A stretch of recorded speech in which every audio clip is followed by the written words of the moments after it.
I'm Taylor Thompson, a pulmonary critical care physician at Mass General Hospital, and I'll be taking you through a new definition of ARDS and reviewing some options for pharmacotherapy. These are my disclosures. So we'll cover two aspects of ARDS. First is reviewing the rationale for and the details of the Berlin definition, and I'd like to highlight two major changes from prior definitions. Clarification that the chest radiograph can show multifocal opacities and still be compatible with ARDS. And what might seem obvious but was not allowed in prior definitions, that ARDS may coexist with heart failure and left atrial hypertension. And then we'll go through some new data on pharmacologic therapy. This is a summary slide from a nice review by Michael Mathey showing that ARDS can result from a number of insults to the lung. Acute lung injury is accompanied by alveolar capillary membrane injury, inflammation, and the hallmark of the syndrome, a protein-rich pulmonary edema fluid born of the increased permeability. What we're increasingly realizing is that there are two trajectories of patients with ARDS. There's a rapid resolution clinical phenotype, if you will, and there are those that remain on the mechanical ventilator for quite some time, develop multiple organ failure, the most common cause of death in patients with ARDS, and they may go on to develop pulmonary vascular fibrosis or pulmonary fibrosis and vascular destruction. We'll be talking in this talk about some of the pharmacologic therapies that might influence a movement towards rapid resolution as opposed to persistence. ARDS is common, almost 200,000 cases per year, many deaths, and over 3.5 million hospital days. Of the various pulmonary insults that cause ARDS, pneumonia and septic shock is the risk factor in over 80%. This is the task force that convened in 2012 to create a new definition from ARDS for ARDS. I was one of the co-chairs, and we assembled a group of experts in Europe and Canada. Using a consensus process and a patient-level meta-analysis, we iteratively refined a definition, and this is what it looks like. First, timing, which has never been an explicit feature of prior definitions, is now part of the definition, and ARDS generally occurs within a week of one of the known clinical insults. If you have a patient with ARDS and they've been sick for 3 or 4 or 5 weeks, dry cough, progressive dyspnea, refractory to outpatient antibiotics, start thinking of interstitial lung disease, and that would be a most unusual presentation for ARDS. The vast majority of ARDS is apparent within 48 hours of a clinical insult, but rarely a week later. Bilateral opacities, not fully explained by effusion, lobar atelectasis, and nodules, and we'll drill down on that in just a moment. And then respiratory failure should not be fully explained by cardiac failure or fluid overload, but they may coexist. We also noted that if you do not have a risk factor for ARDS, if a patient develops what appears to be ARDS without a risk factor, we're recommending that echocardiography or other testing be done to rule out cardiogenic pulmonary edema. ARDS is now parsed into 3 subsets based on the PF ratio, and there is a minimal requirement for PEEP in the moderate and severe group or CPAP. Now, knowing that there's been confusion about qualifying radiographic opacities, and there's really no good biomarker to parse heart failure versus ARDS, we put together a series of consensus radiographs in the electronic supplement, as well as some case vignettes, and I'll take you through a couple of those to make these points. So here's the distribution of ARDS from the patient-level analysis of over 3,600 patients enrolled in randomized and observational trials. And mild ARDS makes up about 1/5 of all patients with ARDS with a 20% mortality. Here are the 95% confidence bounds. as an aside, it's an interesting comment for us intensivists that we would call something mild that has a 27% mortality. The moderate group has a 32% mortality. These are the confidence bounds. And finally, the severe group with a PF less than 100 on 5 or more of PEEP has a mortality of 45%. Let's spend a little time on the radiographs. The radiographic criteria for ARDS is in this paragraph. Bilateral opacities must be consistent with edema. They can be mild, patchy, and asymmetric. Opacity should not be fully explained by effusions, pulmonary nodules or masses, or collapse. And let's go through some of the sample radiographs. Mercifully, I will not show all 12. We'll just do a couple of the more illustrative. So, examine this radiograph. And the question is this compatible with edema? And are these opacities not fully explained by mass, atelectasis, or effusion? And the answer is pretty straightforward. This is yes. This is a rather typical case of ARDS. What about this one? Do we have bilateral opacities consistent with edema, not fully explained by mass, atelectasis, or effusion? Well, here we have a patient with a huge amount of soft tissue. We have low lung volumes. We have this gradient suggesting we have overlying soft tissue and maybe a pleural effusion. This is a no. This is not consistent with ARDS. Upper lung vasculature fairly well seen. So this would be a no. So here's one of the sample radiographs showing multifocal opacities. This is a rather typical chest X-ray for multilobar pneumonia, would be quite classic for Streptococcus pneumoniae, perhaps even Legionella. And is this chest radiograph consistent with edema? Well, the first question is, are these opacities fully explained by mass, atelectasis, or effusion? The answer is no. And I think where we get confused on a radiograph like this is that this doesn't look like pulmonary edema, but these opacities are not explained by mass, atelectasis, or effusion. In fact, there's almost certainly regional edema in the areas of inflammation. So this is consistent with pulmonary edema. And this is a fairly common radiographic appearance for patients with ARDS. So this is a qualifying radiograph for the definition of ARDS. And finally, what about this one? Do we have bilateral opacities consistent with edema? I don't know about you, but this is a tough one. We again have a large patient with a lot of overlying soft tissue. We have low lung volumes. We have some opacities at each base. May or may not be due to atelectasis or an effusion. This was a radiograph that's just equivocal, and it acknowledges that there in some patients a chest radiograph is insufficient to identify bilateral opacities consistent with edema. The new definition does allow the use of a CT scanning if done for any reason to make the diagnosis of ARDS, and a CT scan here would be of great interest. So let's move on then to the assessment of left atrial hypertension. The Berlin ARDS definition shifts the focus from excluding patients with left atrial hypertension. Recall in the old definition, if you placed a pulmonary artery catheter and the wedge was over 18, you didn't have ARDS. The shift now excludes patients only with left atrial hypertension as the sole explanation for their syndrome. And why have we done this? Well, left atrial hypertension and ARDS frequently coexist. We'll take you through a case making that point.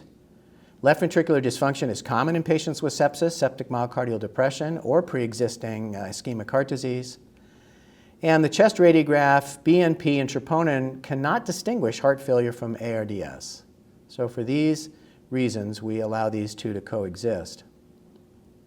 However, there's no accepted standard for excluding left atrial hypertension as the sole cause.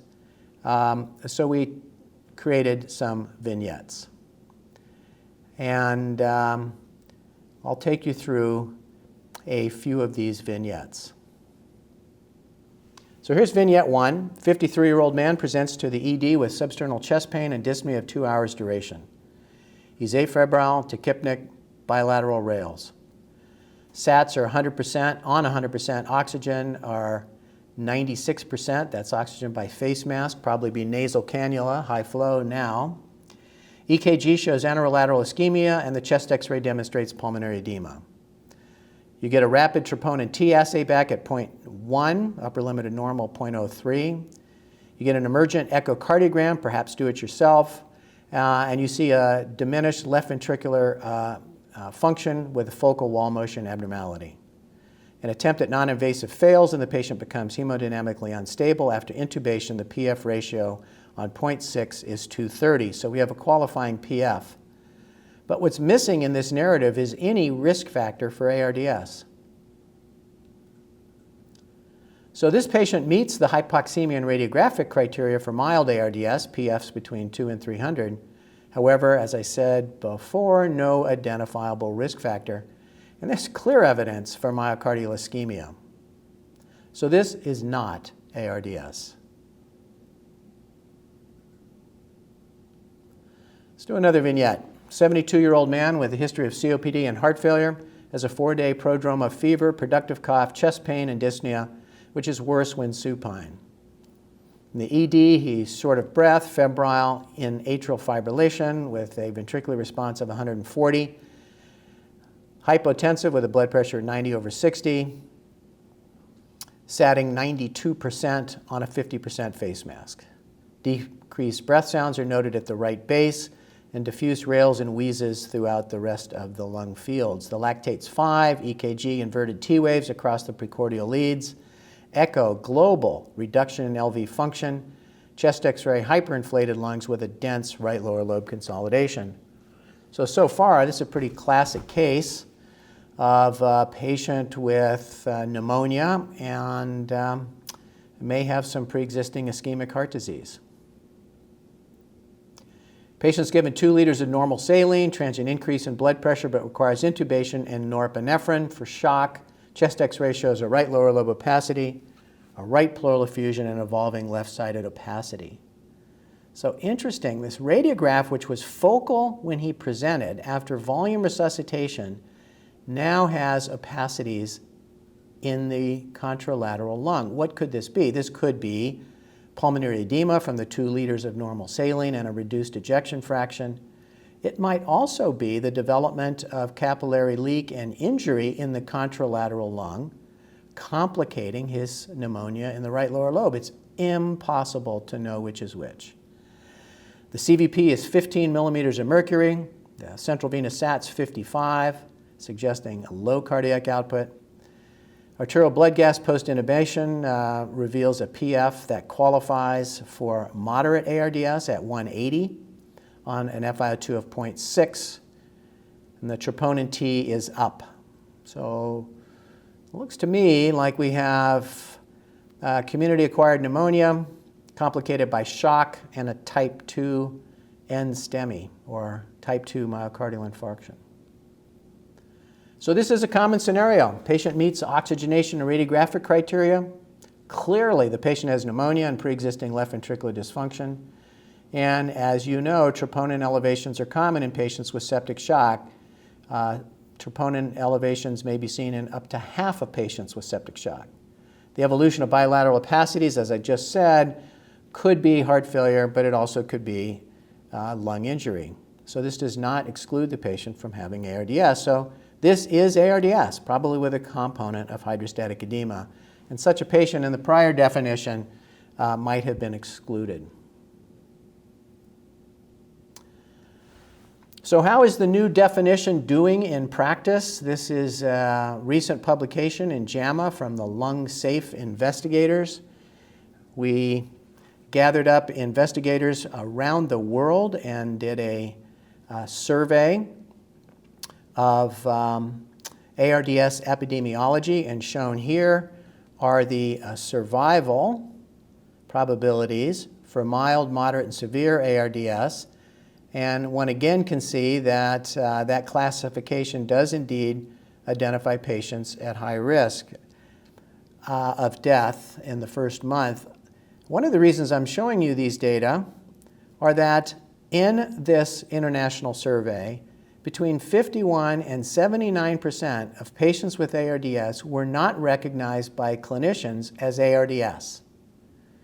They were recognized perhaps as having heart failure or perhaps as having pneumonia without ARDS. I've often wondered if confusion about the chest radiograph led to some under recognition. But since we do have therapies now for ARDS, we'll be reviewing some pharmacologic therapies in just a moment. And in a separate session, we'll be reviewing lung protective ventilation strategies. Failure to implement these strategies may result in poor outcomes. So the under-recognition of ARDS piece is key, and it's one of the reasons we just spent some time on the radiographs and the clinical vignettes.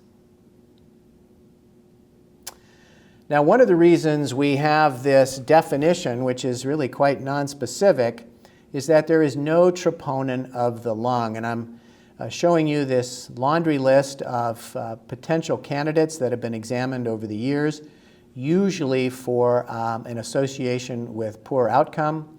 And none of these have operating characteristics necessary to serve as the, quote, troponin of the lung, lacking adequate sensitivity and specificity, both for mortality and discriminating between heart failure and ARDS. This is an active area of investigation, and stay tuned. I anticipate some breakthrough here relatively soon, perhaps with sampling of alveolar fluid with a mini-BAL technique. So let's move on then to pharmacologic therapy. For some of you listening today, you're probably going to say, wait a minute, I thought there was no pharmacologic therapy for ARDS. Well, there might be. In fact, there is. Here's a list of what has been tried: nitric oxide, surfactant, perfluorocarbon, prostaglandin E1 by aerosol, lysophilin, and so on and so forth, and none of these work. However, corticosteroids, furosemide, and cis-atracurium, neuromuscular blockade for 48 hours, have an evidence base that is that I would like to review with you and suggest there may be a place for some of these agents. That, of course, most of these have been tested in acute ARDS, that is to say where the opacities are mostly ground glass and the pathology is mostly DAD. Established ARDS, sort of arbitrarily defined as ARDS that has not resolved for over a week, has a more reticulonodular opacity, may have some macroscopic barotrauma, and has quite a cellular biopsy with DAD, that is to say diffuse alveolar damage with hyaline membranes, and an intense inflammatory response. And in this particular setting, both corticosteroids and GM-CSF have been tried, and neither have been proven to be effective, although I put the question mark here because there's some suggestive evidence for late in the course. I'm not going to review that here today, but corticosteroids given after 14 days of ARDS, so well into this organizational phase here, are probably harmful. So question for 7 to 14 days, harmful after 14. But I'm going to focus on what we know about these three agents. So let's start with furosemide. In order to do that, I'd like to set the stage by reviewing some physiology. These are some of the classics going back to 1959 by Guyton and Ken Brigham and Circ Research back in '81, reviewed recently by the late Art Wheeler from Vanderbilt. So shown here is lung fluid wet to dry ratio. This is a measure of pulmonary edema. So you take an experimental lung that's freshly harvested, weigh it, then dry it. The difference is lung water. And shown here is left atrial pressure in sheep experiments. And as left atrial pressure is increased, eventually the lung floods. And it floods with this inflection point here, where we go from some modest increase in lung water to now florid pulmonary edema. But there's another part of the story. During this period down here, that is when left atrial pressures are between 0 and 20, the lung is responding to these high downstream pressures with an increase in lung lymph flow, shown here. And this is one of the compensatory mechanisms that helps the lung escape pulmonary edema with high downstream hydrostatic pressures.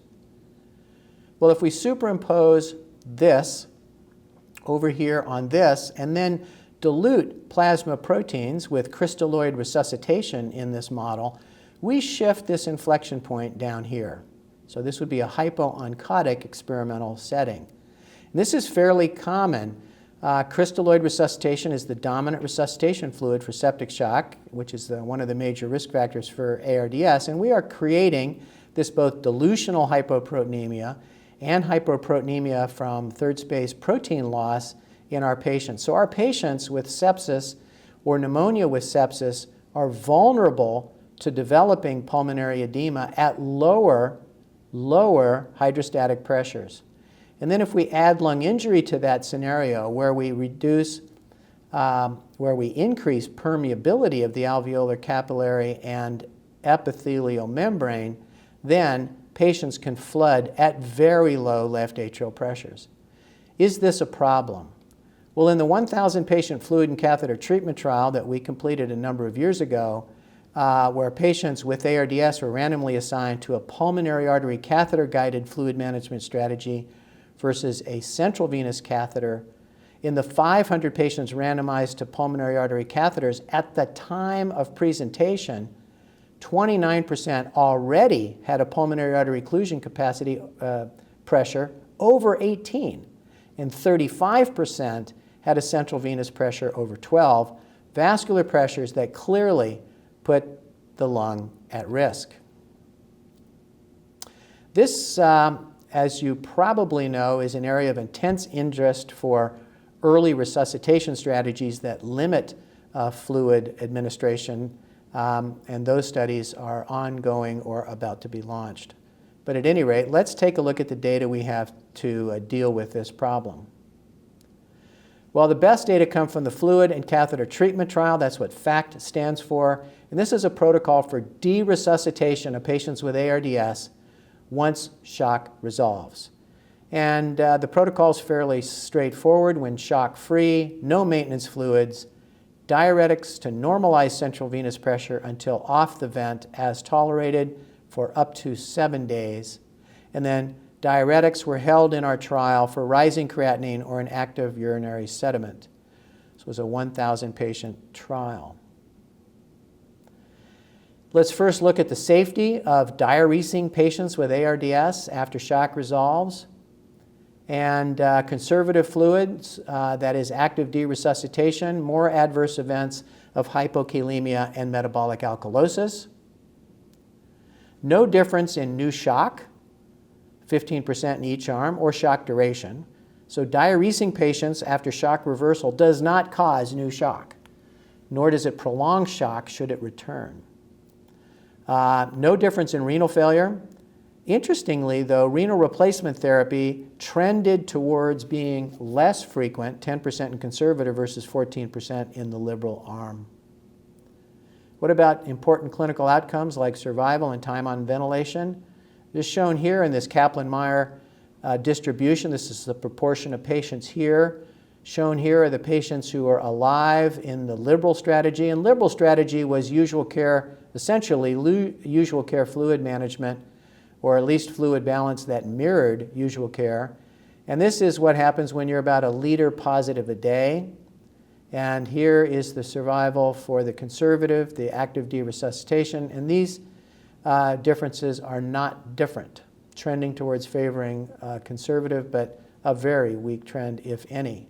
However, there's something going on here with the breathing without assistance in the conservative strategy versus breathing without assistance in liberal. If we look at day 7, in those with a liberal fluid management with no de-resuscitation, 25%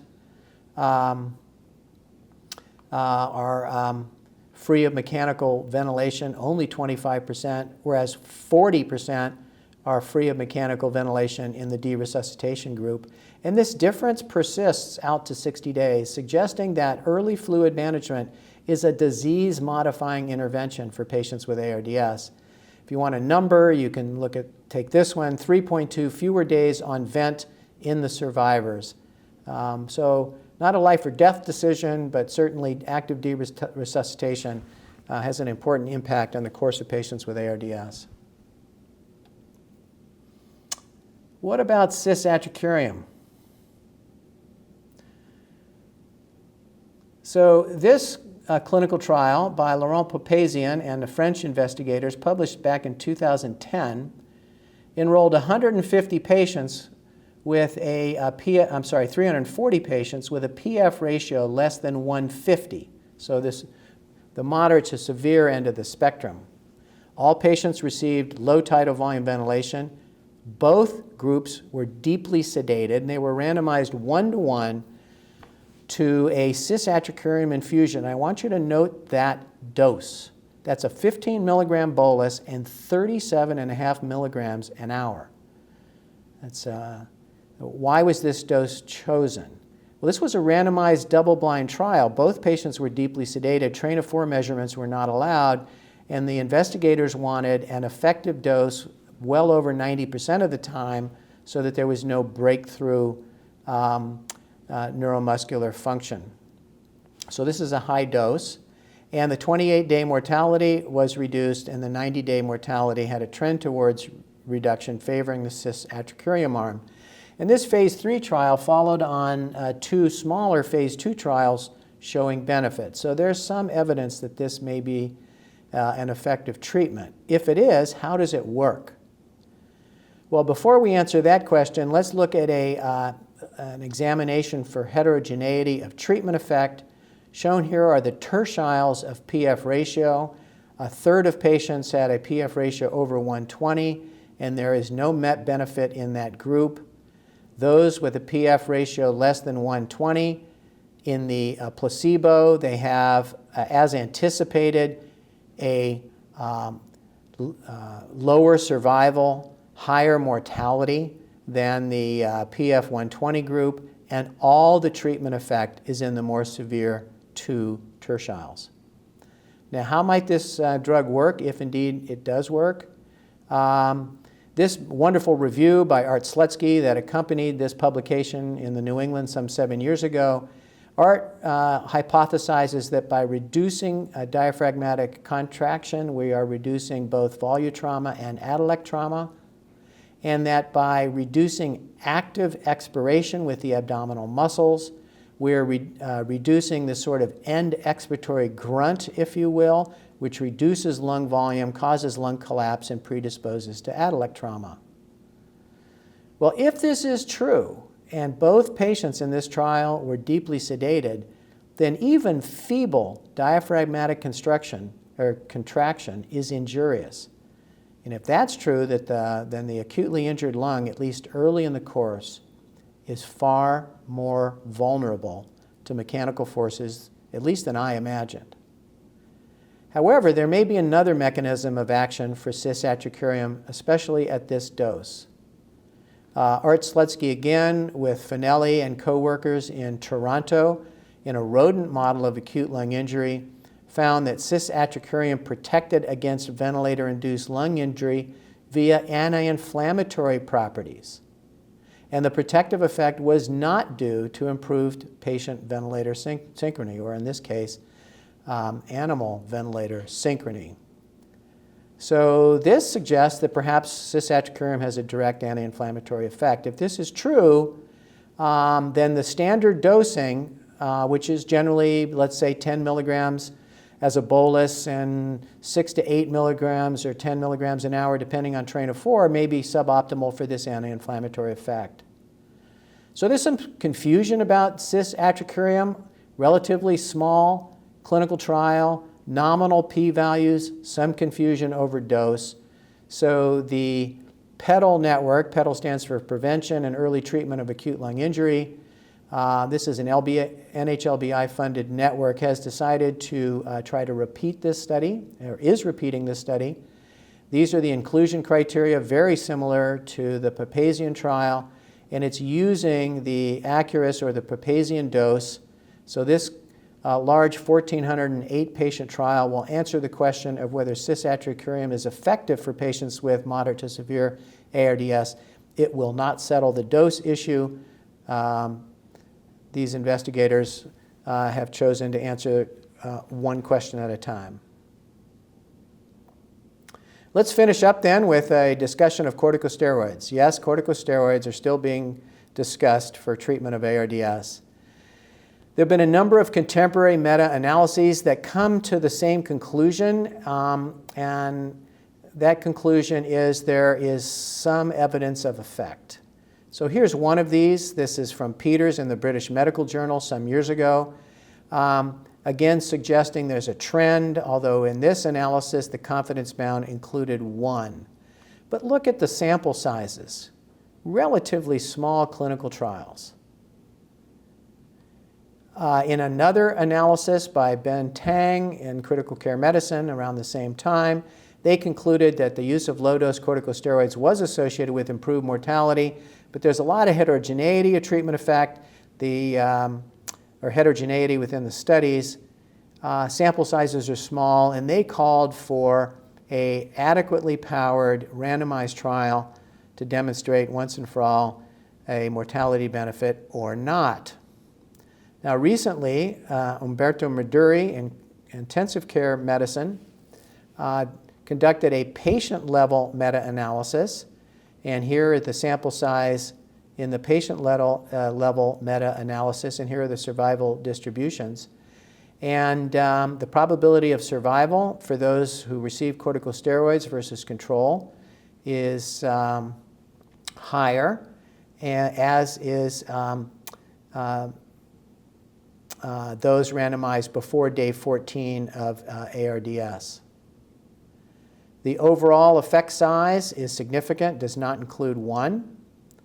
And there again is some heterogeneity. So we have patient-level meta-analysis suggesting benefit if started before day 14. Study-level meta-analyses suggestive but not definitive. We clearly need better data. However, there's another line of evidence that's suggesting there may be a beneficial role of corticosteroids for ARDS, and that comes from the data on corticosteroid therapy for patients with community-acquired pneumonia. Number of trials, again, relatively small, although the Bloom study here is relatively large and was negative. For severe pneumonia, there seems to be an effect. For less severe pneumonia, not so much. The overall effect flirts with being significant. This was recently published in the Annals of Internal Medicine. So I think a cautious interpretation of these data is that there's no role for routine management or routine use of corticosteroids for patients with ARDS, although they appear to be safe. And for patients in the first few days of ARDS who are not responding quickly to lung protective ventilation and sensible fluid management, corticosteroids should be considered. A few words of caution. First, neuromuscular weakness following ARDS persists for years and interferes with activities of daily life and return to work. The role of corticosteroids in this persistent weakness is unclear. There's evidence on both sides of that. Also, a word of caution, at least in one observational study, steroids were associated with a doubling of mortality for severe H1N1. It's not clear if this is confounding by indication, meaning sicker patients receive steroids, or whether there actually is an adverse effect, but a word of caution there. Also, to make the point that ARDS is not a diagnosis, it's a syndrome, and we need to identify the risk factor leading to ARDS. Some syndromes that look just like ARDS are steroid responsive, and they're shown here: cryptogenic organizing pneumonia, acute eosinophilic pneumonia, and of course pneumocystis carinii, or now JCP, complicating HIV. These are steroid responsive lesions, and a good clinician, particularly absent an identifiable risk factor, should think about these steroid-responsive lesions. There is a limited role for biopsy and unresolving ARDS, and here are some references for you to examine there. So let's summarize. The Berlin definition clarifies that opacities on chest X-ray may not be diffuse. That is to say, multifocal opacities are consistent with ARDS if they're not fully explained by mass atelectasis or fusion. The Berlin definition also notes that ARDS may coexist with heart failure and gives some vignettes on how we were thinking about those patients. There's substantial under-recognition of ARDS with the Berlin definition, and the degree to which this is due to confusion about coexistent heart failure or multifocal opacities is currently under investigation. Resuscitation after shock reversal shortens duration of mechanical ventilation. Lower doses of corticosteroids, and by that I mean less than 2 milligrams per kilogram of methylprednisolone per day, early in the course of ARDS and early in the course of severe pneumonia may improve short-term outcomes, but require further study, and they may be harmful in severe influenza, at least H1N1. And cisatracurium for early ARDS is promising, but requires validation in another randomized controlled trial. So that's all I had for you. Let's move on to a couple of multiple choice questions. Approximately how many adults develop ARDS per year in the United States?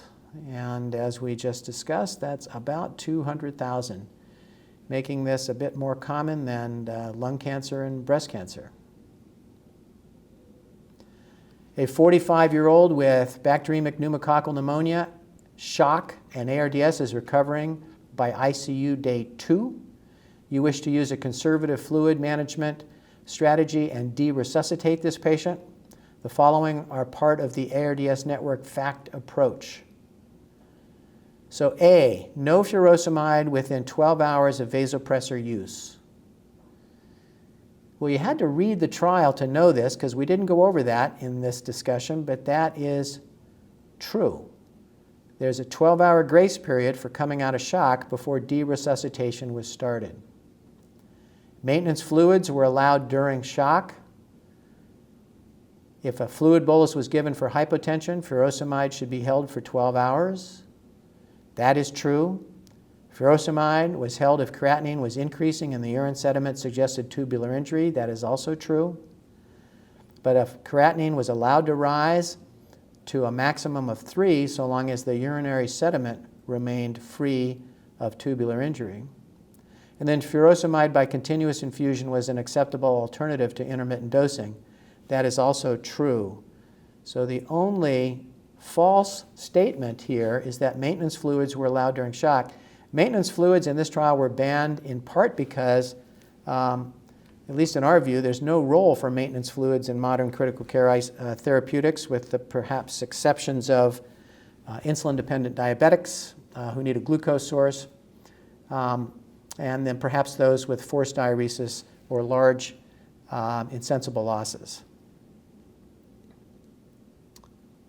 Question 3, the Acuris trial, that's the Papazian trial of cisatracurium, suggests that cisatracurium may be beneficial during the first 2 days of severe ARDS in all patients meeting the Berlin definition of ARDS, that is everyone with a PF less than 300.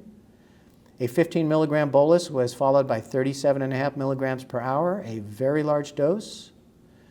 Or another trial is needed before cisatracurium at this dose can be recommended for routine management of ARDS. This is kind of a slam dunk. This is false. The apparent benefit, which of course needs to be confirmed, was seen in the PF ratio less than 120.